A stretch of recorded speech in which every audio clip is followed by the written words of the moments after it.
The great hall of the Concord of Aligned Species stretched out like a cathedral made of starlight and living crystal, its domed ceiling shifting between soft blues and silvers as the moods of the gathered delegates rippled through the empathic architecture. 312 species sat in their designated alcoves, each one shaped to fit the unique biology of its occupants. Water-filled tanks for the aquatic Palathi, heated stone platforms for the silicon-based Molkethi, suspended nets of woven light for the gaseous Fendari, and in one modest corner near the back of the chamber, a simple row of cushioned chairs where the human delegation sat. Humanity had joined the Concord 6 standard cycles ago, which in galactic terms was the blink of an eye, and most of the older species still treated them the way one might treat a new neighbor who had moved in down the street, with polite smiles and very little real interest. Ambassador Elara Vasquez was the kind of woman who made that lack of interest work in her favor, because people who underestimated her tended to agree to things they had not fully thought through, and by the time they realized what had happened, she was already 3 moves ahead and smiling warmly, as if nothing unusual had occurred at all. She sat in her chair now with her legs crossed and her hands folded in her lap, and watched the chaos unfold around her with calm, dark eyes. The emergency session had been called 2 hours ago, when the Rathani distress signal reached Aethera, and in those 2 hours, the great hall had descended into something that looked very much like panic, wearing a suit and trying to pretend it was not panicking. The Rathani were an insectoid species, gentle creatures with iridescent wings and soft clicking voices who had built their civilization on trade and craftsmanship rather than conquest, and they were very good at both of those things, but very bad at fighting, which was why Vraxith Dominion had chosen them as targets. The Vraxith had once been part of the galactic community, centuries ago, before they had been expelled for what the Concord's official records called repeated violations of sovereign territorial agreements, and what anyone with common sense called invasion and enslavement. And now they were back, with an armada large enough to blot out the stars, and a hunger for conquest that had only grown during their long exile. 3 Rathani colony worlds had already fallen, and the reports coming in were terrible. Populations rounded up and forced into labor camps, cities stripped of resources, resistance crushed with brutal efficiency. And a 4th world called Keth 4 was under siege right now, with 12 million Rathani civilians trapped on its surface. The council chamber buzzed and hummed and clicked and vibrated with the voices of hundreds of species all talking at once, and the universal translators worked overtime to convert them noise into something that resembled a conversation. "We must open diplomatic channels with the Vraxith immediately," said Councillor Parath of the Sinavi, a tall, willowy being whose 4 arms waved in patterns that indicated extreme anxiety. "Surely they can be reasoned with if we offer sufficient trade concessions." "The Vraxith do not trade," clicked Ambassador Rithis of the Rathani, her wings folded tight against her back in a posture of grief. "They take, and that is all they have ever done, and my people are dying while we sit here and discuss concessions." "Perhaps a strategic withdrawal from the outer colonies would satisfy their territorial ambitions," suggested the Fendari delegate, its gaseous body pulsing with nervous light. "You are suggesting we abandon 12 million people," Rithis said, and the translator caught the raw edge of pain in her clicking voice. The debate went on in circles, as debates in the Concord often did. Truth that no one wanted to say out loud was very simple. They could not fight the Vraxith, and they all knew it. The Concord's peacekeeping fleet was exactly what its name suggested. A peacekeeping fleet, designed to mediate border disputes and escort cargo convoys and look impressive at diplomatic ceremonies. And it had not fired a weapon in anger in over 400 years, and most of its crews had never even run a live fire drill. The galaxy had been at peace for so long that the very idea of organized large-scale violence had become something abstract and distant, like a disease that had been cured so long ago that no one remembered what it felt like to be sick. Alara Vasquez listened to all of it, with patience that her staff knew was not natural to her, but rather something she had trained into herself through years of diplomatic service. And when the voices finally began to tire, and the panic began to curdle into despair, she uncrossed her legs and stood.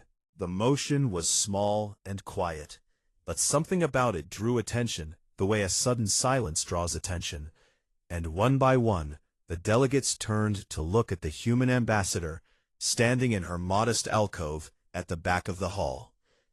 "If the council will permit me," she said, and her voice was calm and warm and carried easily through the hall's perfect acoustics.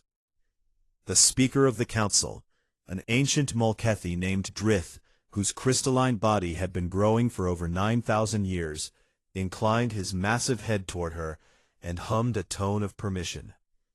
Alara looked around the chamber, at the hundreds of alien faces turned toward her, some curious, some dismissive, some desperate, and she felt the weight of what she was about to say settle onto her shoulders like something physical. She had sent a coded message to Earth 45 minutes ago, and she had received a response 12 minutes later, which meant that somewhere in the Sol system, decisions had already been made and wheels had already begun to turn. The Concord took humanity in when we had nothing to offer but curiosity and good intentions, she said. You gave us star maps and trade routes and a seat in this hall, and we have never forgotten that kindness. She paused and let the translators finish their work across 300 species. The Rythani are our friends and our partners, and they are in danger, and I am not going to stand here and watch this council talk itself into abandoning them. Another pause, and the silence in the hall was very deep now. On behalf of the United Nations of Earth and all human territories, I am formally requesting provisional military authority over the defense of Rythani space. The silence became something else, something confused and uncertain. With respect, Ambassador, said Councillor Perath, his forearms going still, what military are you referring to? Smiled, and it was a smile that several of the empathic species in the room would later describe in their reports as deeply unsettling, not because it was cruel or cold, but because it was confident in a way that suggested she knew something that no one else in the room knew. Let us handle this, she said. Please. The council voted, because they had no better option, and because desperation makes strange things seem reasonable. And the motion passed by a margin that would have been embarrassing if anyone had been paying attention to the numbers. Humanity had just been handed the keys to a war, and as the delegates filed out of the chamber in confused clusters, Councillor Drith sat on his heated stone platform and watched the human delegation leave, and felt something he had not felt in a very long time, something his species had a word for, that translated roughly as the feeling of realizing you have invited something into your home without understanding what it. He did not know yet what humanity was capable of, but he had a feeling that the galaxy was about to find out. Talvex of the Nasari had been chosen for the observation mission because he was considered one of the finest empathic analysts in the Concord, a being whose sensitivity to the emotional fields of other creatures was so refined that he could read the mood of a room the way a musician reads a sheet of music. And he had spent 40 years studying alien psychologies without ever encountering anything that truly frightened him. That changed 72 hours after the council vote. The Concord had sent observer delegations to human space to monitor the mobilization and report back, because even in their desperation, the council wanted to know what exactly they had agreed to, and Talvex had been assigned to the staging grounds at Proxima Centauri, where the human fleet was assembling. He stood on the observation deck of a Concord monitoring vessel and watched the shipyards below and tried to make sense of what he was seeing. The Concord's intelligence files on human infrastructure had listed these facilities as commercial shipyards, places where cargo haulers and passenger transports and mining vessels were built and repaired. And that was technically true, in the same way that it was technically true that a volcano was a mountain. The civilian facades had come down in less than a day, and what emerged from behind them was something that no one in the Concorde had imagined, because no one had thought to look, because no one had believed there was anything to find. Warships, real warships, built with nothing in mind but the destruction of other ships, slid out of hidden construction bays on mag-rail launchers, with the smooth precision of a predator uncoiling from sleep. And they kept coming, one after another, dreadnoughts with hulls plated in layered ablative armor that looked like the scales of some ancient beast, carrier ships whose bellies were filled with thousands of autonomous fighter drones packed in honeycomb, racks, sleek frigates bristling with electronic warfare arrays and sensor jamming equipment, and troop transports the size of small cities carrying divisions of Marines in powered combat exoskeletons. Talvex counted them, and then stopped counting, because the numbers were making him feel ill. The Concorde had asked the humans how long they would need to mobilize, and the humans had said 72 hours, and the Concorde had assumed that was an optimistic estimate, because no species could organize a full military deployment in 72 hours. But the humans had not been optimistic. They had been precise, because it turned out that humanity had maintained a complete and constantly updated military mobilization protocol called War Plan Obsidian for every single year since they had joined the Concorde, quietly and without telling anyone, the way a person might keep a fire extinguisher in their home and never mention it to their neighbors. Officer, a young captain named David Chen, why humanity had kept a war machine hidden inside a piece. Captain Chen had looked at him with an expression that Talvex's empathic senses read as a complicated mixture of sadness and resolve, and something that might have been embarrassment. And he had said, "Because we know what we are." Talvex did not understand that answer at the time, but he would understand it later. On the second day of his observation, he was invited to watch a battalion of Marines perform their pre-deployment ritual, and he accepted because he was a scholar, and scholars do not turn down primary source material, and that decision nearly broke him. The Marines stood in formation on the deck of a troop transport, 400 men and women in gray combat uniforms, their faces painted, their bodies coiled with tension, and then they began to move. It was a haka, a war dance drawn from one of Earth's oldest warrior cultures. Terrifying thing Talvex had ever witnessed, not because of the stomping or the shouting, or the wild rolling eyes, but because of what he felt underneath it all. 400 emotional fields merged into one. Not slowly, not gently, but all at once, like a wave crashing, and the single unified field that emerged was so powerful and so alien that Talvex's empathic senses overloaded, and he collapsed on the deck, and had to be carried to the medical bay, where he was sedated for 6 hours.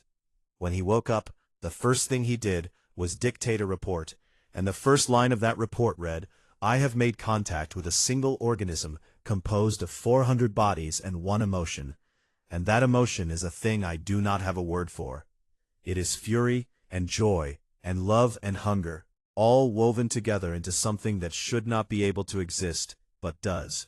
The second line read, "I am formally recommending that the Concorde reclassify humanity as an apex predator species with pack bonding characteristics, effective immediately."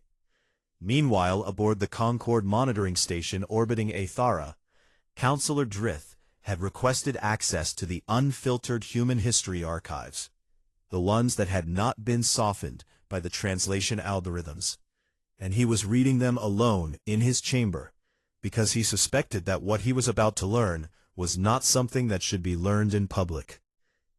He was right. He read about the siege of Leningrad, where humans had eaten leather and wallpaper and the dead to survive for 900 days rather than surrender a city. He read about the trenches of the First World War, where millions of young humans had walked into machine gun fire day after day for 4 years in mud and poison gas, and kept going back. He read about Thermopylae, where 300 warriors had held a mountain pass against an army of hundreds of thousands, and died to the last man, and considered it a victory. Hiroshima, and that was where he stopped. Not because a weapon had destroyed a city. The Concorde had weapons that could destroy cities.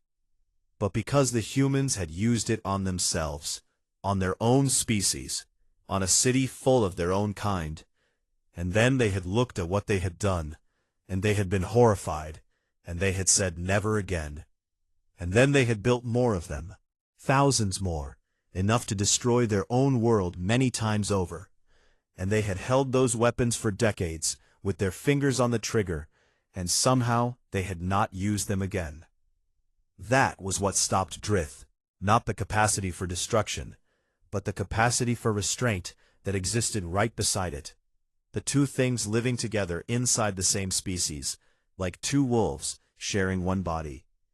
He filed a formal request with the Concorde Archives to reclassify all unfiltered human military history as psychological hazard material, not because it was violent, many species had violent, but because it was a living example of how close the line was between the capacity for creation and the capacity for self-destruction. Histories, but because it revealed a species that understood violence the way a surgeon understands a knife, intimately and precisely, and had chosen to keep that knowledge sharp.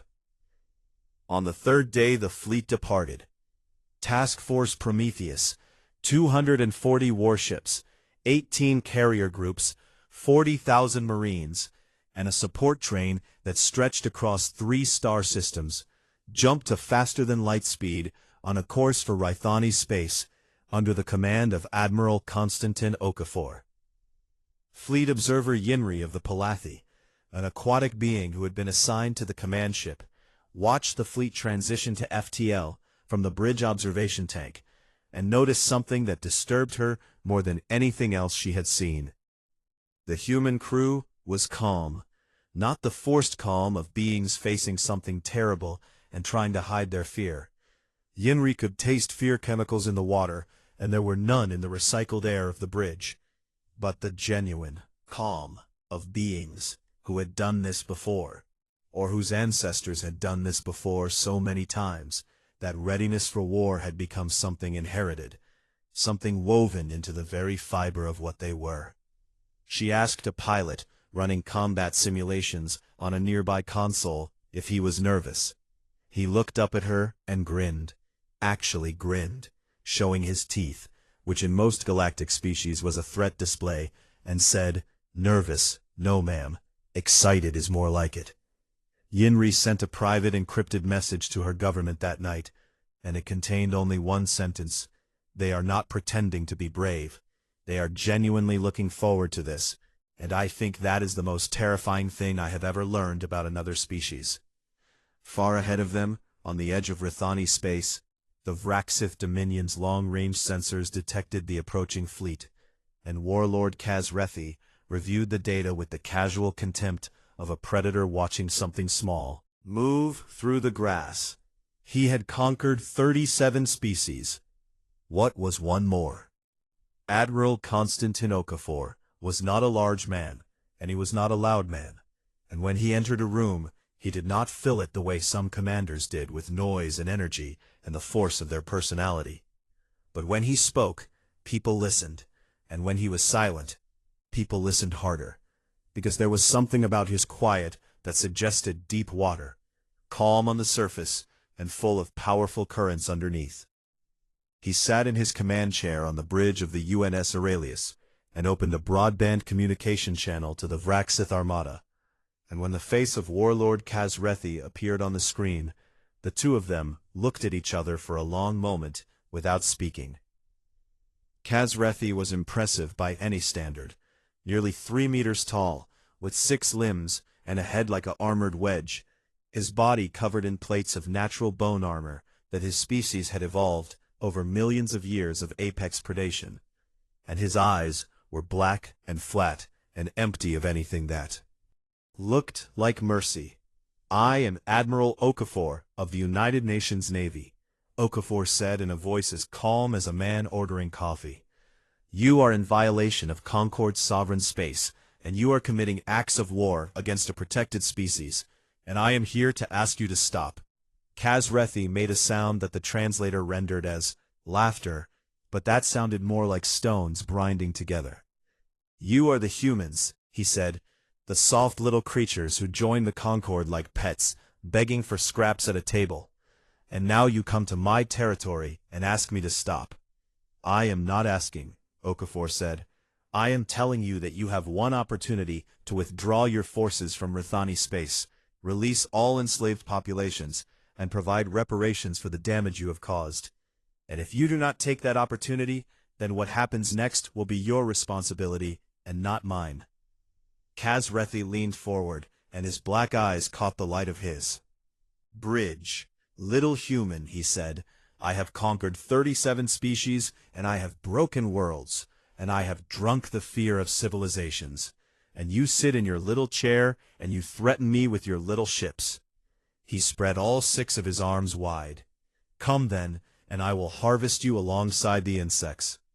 Okafor looked at him for one more moment, and then he nodded once, a small and precise movement, and closed the channel. The bridge crew of the Aurelius was silent. "Well," said Okafor, picking up his coffee mug, "he chose poorly." What followed over the next 14 hours was not a battle, because no weapons were fired, but it was a war fought entirely inside the minds of the enemy, and the Concord observers aboard the neutral monitoring vessel recorded every moment of it with a growing sense of something that went beyond fear, into a territory that none of them had words for. Phase 1 began the moment the communication channel closed. The entire human fleet, all 240 warships, every carrier group, every support vessel, went dark. And by dark, the observers did not mean that they powered down their weapons or stopped transmitting signals. They meant that the fleet simply vanished as if it had never existed at all. No engine emissions, no heat signatures, no electromagnetic radiation of any kind. Nothing on any sensor array across any spectrum that the Vraxith or the Concord observers could detect. 240 warships disappeared in open space. The Vraxith had never encountered stealth technology at this scale, because no species in the known galaxy had ever developed stealth technology at this scale, because no species had ever needed to, because no species had ever spent thousands of years fighting itself in oceans and jungles and deserts, where the ability to become invisible was the difference between eating and being eaten. 14 hours during which the Vraxith armada sat in formation and scanned the void and found nothing, and the silence pressed in on them like a physical weight, and Kazrethi ordered his sensor crews to sweep wider and wider, and they found nothing, and he ordered patrol ships to scout the surrounding systems, and they found nothing, and the reports that came back from every direction were the same: empty, quiet, nothing. The Vraxith were conquerors, and conquerors are brave when they are the ones doing the hunting. But when the prey disappears and the hunting roles are reversed, bravery becomes something much harder to hold on to. Phase 2 began at hour 15. The first sign was a distress call from a Vraxith destroyer on the outer edge of the formation, a panic transmission reporting that they were under attack by a human battle group, weapons fire on all sides, hull breaches on multiple decks, and then transmission cut off. Kazrethi dispatched 4 ships to investigate, and they arrived to find the destroyer completely intact. No damage, no enemy ships, no sign that anything had happened at all. And the crew of the destroyer insisted that they had been under attack. They had seen the enemy ships on their screens. They had felt the impacts, but there was nothing there. Then it happened again on the other side of the formation, and then again, and then 3 times at once, phantom fleets appearing on sensor screens and then dissolving like fog. Distress calls from ships that were not in distress, navigation data that shifted and changed, so that ships that thought they were holding position found themselves drifting into each other's firing lanes. Human electronic warfare frigates were somewhere out in the dark, invisible and patient, injecting false signals directly into the Vraxith sensor network with a precision that bordered on artistry, inside the enemy's own instruments, so that the Vraxith could no longer trust their own eyes. 3 Vraxith escort ships opened fire on each other when their identification friend or foe systems were corrupted, and each ship's computers told them that the ship beside them was an enemy. And by the time they realized the mistake, 2 of the ships were crippled and 47 Vraxith crew were dead, and they had been killed not by human weapons, but by their own. Kazrethi raged on his bridge and ordered all ships to switch to manual targeting and visual confirmation only, and his officers obeyed. But manual targeting meant slower response times, and visual confirmation meant shorter engagement ranges, and every adjustment they made was an adjustment that the humans had anticipated and planned for. Phase 3 began at hour 19, and it was the simplest and most devastating of all. The UNS Silent Promise, a stealth corvette no bigger than a Vraxith shuttle, decloaked 200 meters from the viewport of Kazrethi's flagship. 200 meters was close enough to see the rivets on its hull, close enough that the automated collision alarms on the flagship screamed to life, close enough that Kazrethi himself could look through the glass and see the small dark ship hanging there in the void like a whisper made solid. It held position for exactly 30 seconds. No weapons armed, no shields raised, no hostile action of any kind. Just a small ship sitting in a place where it should not have been able to exist, so close to the most heavily defended vessel in the Vraxith armada that it could have reached out and touched it. The message was not transmitted in words, because it did not need to be. The message was, "We were here the entire time. We were right next to you. We could have killed you whenever we wanted, and we chose not to. And the reason we are showing you this is so that you understand that every moment you are still alive from this point forward is a moment we are allowing." The silent promise vanished, and the bridge of Kazrethi's flagship was quiet in a way that it had never been quiet before. And several of his officers looked at their warlord, and for the first time in their lives they saw something in those flat black eyes that they did not recognize, because they had never seen it there before. It was doubt.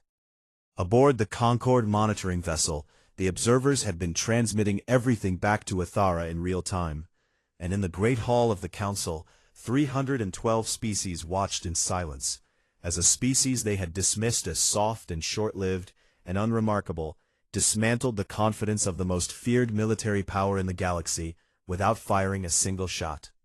Fleet observer Yinri, floating in her tank aboard the monitoring vessel, sent a message to the Council that was entered into the official record. "They have not fired a single weapon," it read.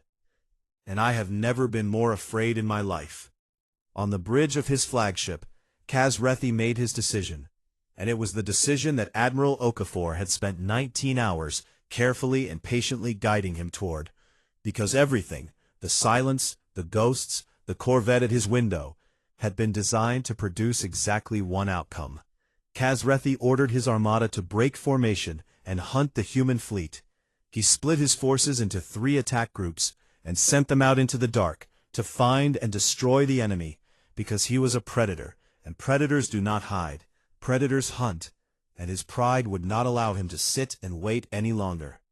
On the bridge of the UNS Aurelius, Admiral Okafor watched the Vraxith armada split apart on his tactical display and took a slow sip of his coffee, and the steam curled up past his eyes. And he set the mug down gently and turned to his command staff. "They just lost," he said. Yet.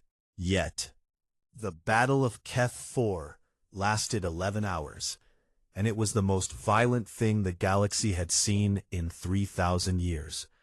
And it began not with a roar, but with a whisper. The whisper of 240 human warships emerging from the dark, exactly where the Vraxith did not expect them to be. Kazrethi had split his armada into 3 hunting groups and sent them out to find the human fleet.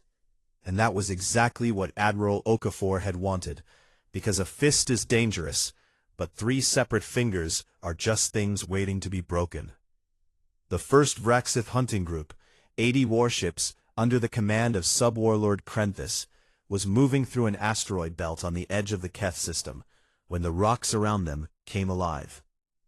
Okafor had positioned wolf-pack flotillas, small groups of fast, heavily armed destroyers and frigates, inside the asteroid field hours before the battle began, running silent, with their engines cold, and their crews sitting in the dark, breathing recycled air, and waiting with the patience that only human soldiers seem to possess.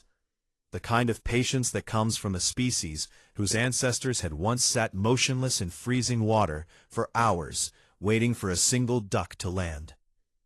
The wolf packs hit the first hunting group from 6 directions simultaneously, striking with a coordinated fury that turned the orderly Vraxith formation into chaos in less than 90 seconds. And before Krenthis could organize a response, the wolf packs were gone, pulled back into the asteroids, engines cold, invisible again. Krenthis regrouped and pushed forward, and the wolf packs hit him again, and again, and again, each strike coming from a different angle, each one targeting the ships that had been damaged in the previous attack, finishing what they had started with surgical precision. It was an ancient tactic. The wolves did not try to bring down the whole herd. They isolated the weak and the wounded, and they pulled them down one by one. And Krenthis, who had never fought an enemy that refused to stand and face him, did not know how to respond to an enemy that appeared and vanished, and appeared again like a nightmare that would not end.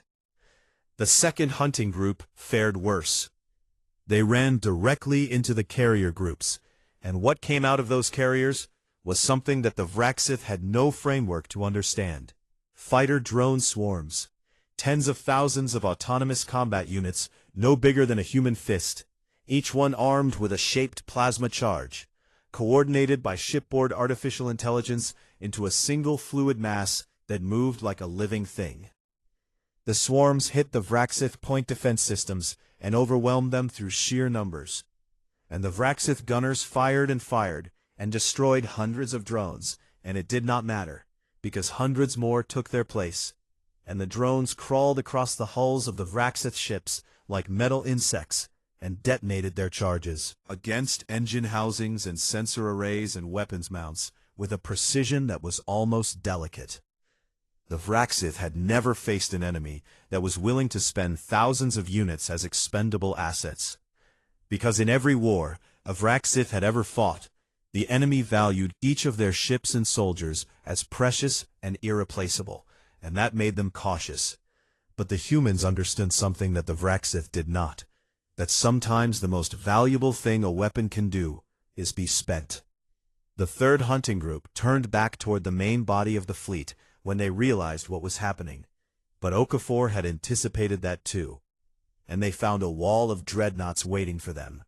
The heavy ships of Task Force Prometheus, arranged in a battle line that stretched across the approach corridor like a door being slammed shut. And behind that door, in the space above Keth 4, where 12 million Rithani civilians waited in terror, descending. The ground battle was where the alien observers lost the ability to pretend they understood what humans were. The Marines of the 3rd Expeditionary Division hit the surface of Keth 4 in drop pods that screamed through the atmosphere like meteors, slamming into the ground around the Vraxith labor camps with enough force to crack the earth. And they were moving before the dust settled, pouring out of their pods in powered exoskeletons that made them faster and stronger than their biology had any right to allow. The Vraxith ground forces were formidable. Each soldier was nearly 3 meters tall and covered in natural bone armor, and equipped with plasma weapons that could melt through steel, and they outnumbered the Marines by a factor of 4, and none of that mattered. It did not matter because the Marines fought in a way that the Vraxith could not match and could not predict, a way that was not about individual strength or individual courage, something deeper, something that came from a species that had spent its entire history learning how to fight things that were bigger and stronger and more dangerous than it was. They moved in squads that operated like single organisms, each Marine knowing where every other Marine was without looking, communicating through hand signals and helmet clicks and a shared instinct that was not telepathy, but might as well have been. Covering each other and supporting each other and filling gaps before the gaps appeared.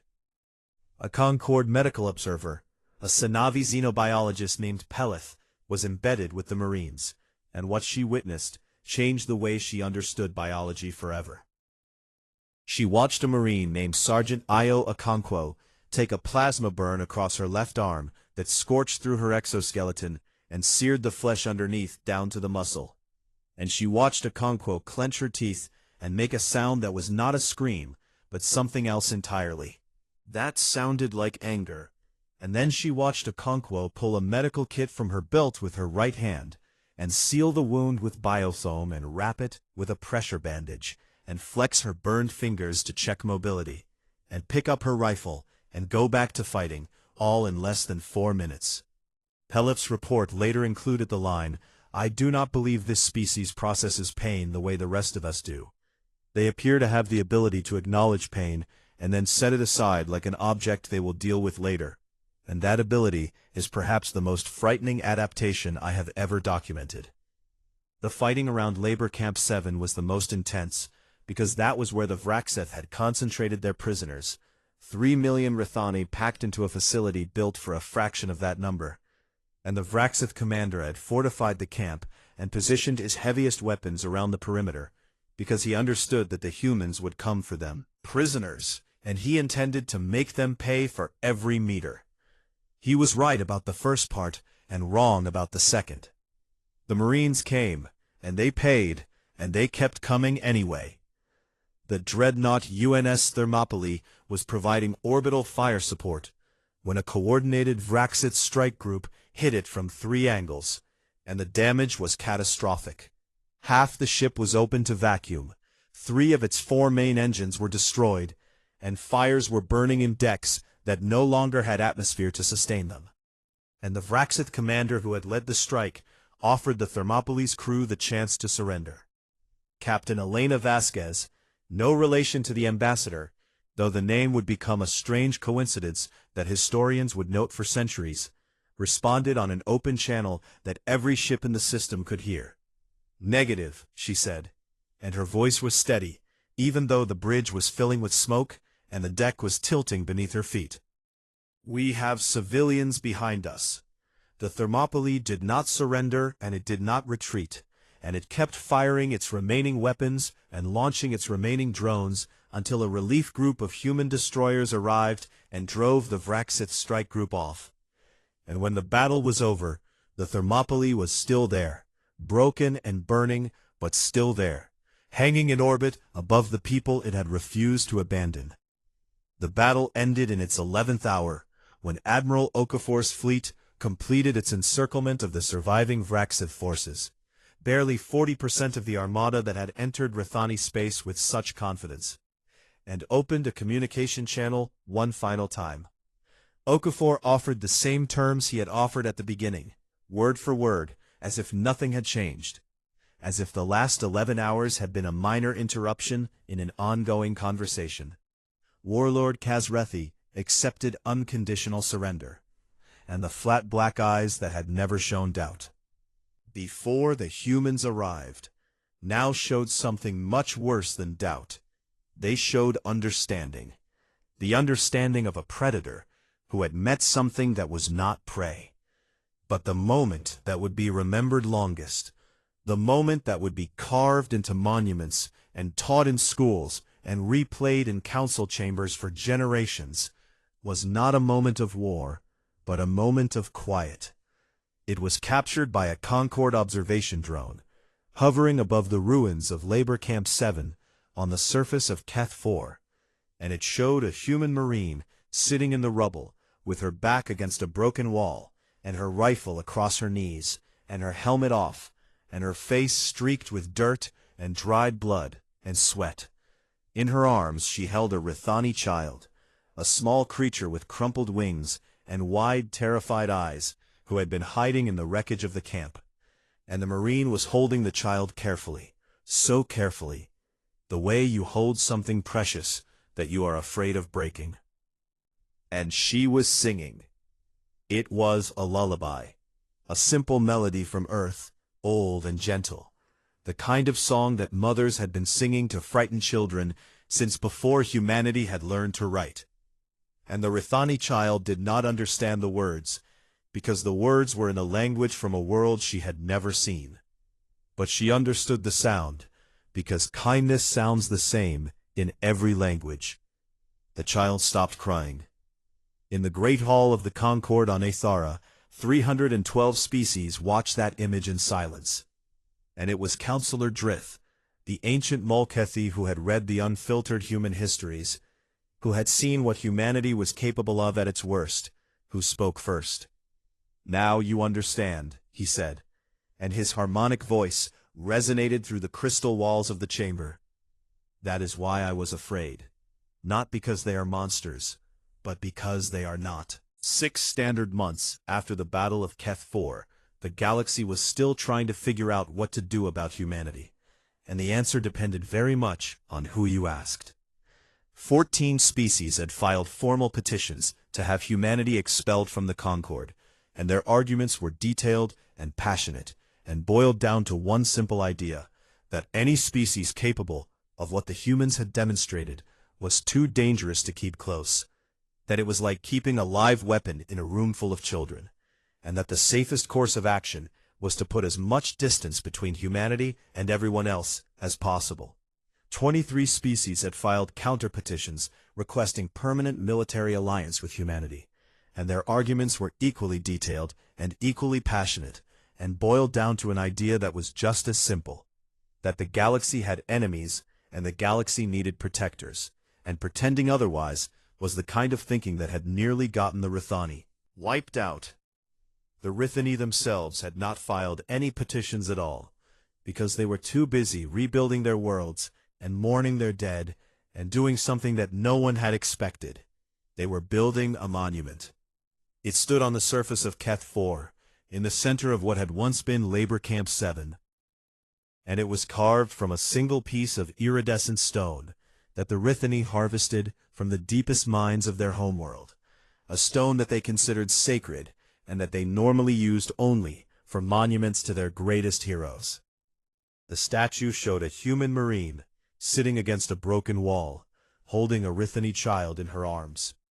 It was 60 meters tall, and it caught the light of the Keth system's star in a way that made it glow like a living thing, and at its base, the Rithani had inscribed a single word in their language that translated roughly as, "The one who came from far away to stand between us and the dark." In Rithani civilization, within a month of its completion, and delegations from across the Concord traveled to see it, and many of them stood at its base and looked up and understood something that they had not understood before.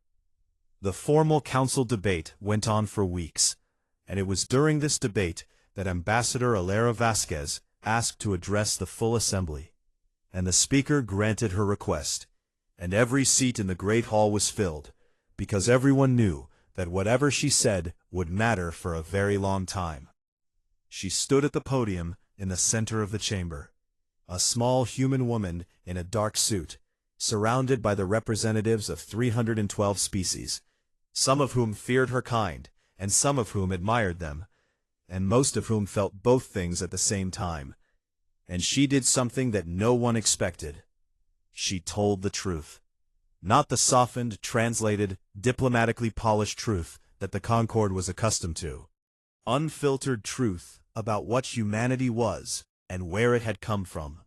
She told them about the wars, all of them, holding nothing back. The campaigns and the conquests and the crusades, the trenches and the firebombings and the death marches. The empires that had risen on the backs of enslaved millions, and the revolutions that had torn those empires apart, the weapons that could crack a planet's crust, and the fingers that had hovered over the buttons that would launch them. She told them about Rwanda, and the Somme, and Nanjing, and the Middle Passage, and every dark and terrible chapter that humanity had written in its own blood. And the great hall was so silent that the empathic architecture shifted to deep indigo, the color of grief. Several delegates left their seats, and Talvex, the Nasari empath, gripped the arms of his chair so hard that his fingers left marks in the wood. Because the emotional field radiating from the human ambassador was the most complex thing he had ever felt. Shame and sorrow and defiance, and something fierce and unbreakable underneath it all. And then she told them the rest. She told them about the treaties signed in the ashes of burned cities, about the hands extended across battlefields to lift fallen enemies to their feet, about the soldiers who had thrown themselves onto explosive devices to shield strangers they had never met and would never know. She told them about the doctors who had walked into plague zones knowing they would not walk out, about the firefighters who had climbed burning towers that were about to fall, about the ordinary people who had hidden the persecuted in their homes at the cost of their own lives, not because they were soldiers or heroes, but because they could not stand by and watch another person suffer. She told them about a species that had invented the atomic bomb, and then spent the next century trying to make sure it was never used again, ending all life on its world, and then sat down at tables with its enemies and negotiated limits and reductions, because it understood that the ability to destroy everything came with the responsibility to protect everything. "You have seen our history now," she said, and her voice was steady and clear. "All of it, the horror and the hope, the cruelty and the kindness. And I know that many of you are afraid of us, and I want you to know that I understand that fear, because we are afraid of ourselves." She paused and looked around the chamber at the hundreds of alien faces watching her. "You asked why we were ready," she said, "why we had warships hidden behind civilian shipyards, and mobilization plans that had been updated every year for 6 years, and soldiers who knew how to fight before they ever left their homeworld. It is because we have always been at war. Not always with others, but always with ourselves, with our worst instincts, with the part of us that wants to dominate and destroy. And we have not always won that war, and our history is full of the times we lost, and we carry those losses with us like scars that we refuse to let heal, because the pain reminds us of what happens when we stop fighting." Edge of the Orion Arm. 2 weeks after the vote, Admiral Konstantin Okafor retired from active service at a quiet ceremony on the observation deck of Luna Command, with Earth hanging in the viewport behind him like a blue and white jewel. And the gathered officers and dignitaries applauded, and the cameras recorded, and a journalist from the Solar Broadcast Network asked him the question that everyone wanted answered. "Admiral, what did you feel during the Battle of Ket 4? Okafor was quiet for a long time, long enough that the journalist thought he might not answer. And then he looked out the viewport at the world that had made him, and said something that would be quoted for centuries. "Relief," he said, "that this time the people we were fighting for were not us."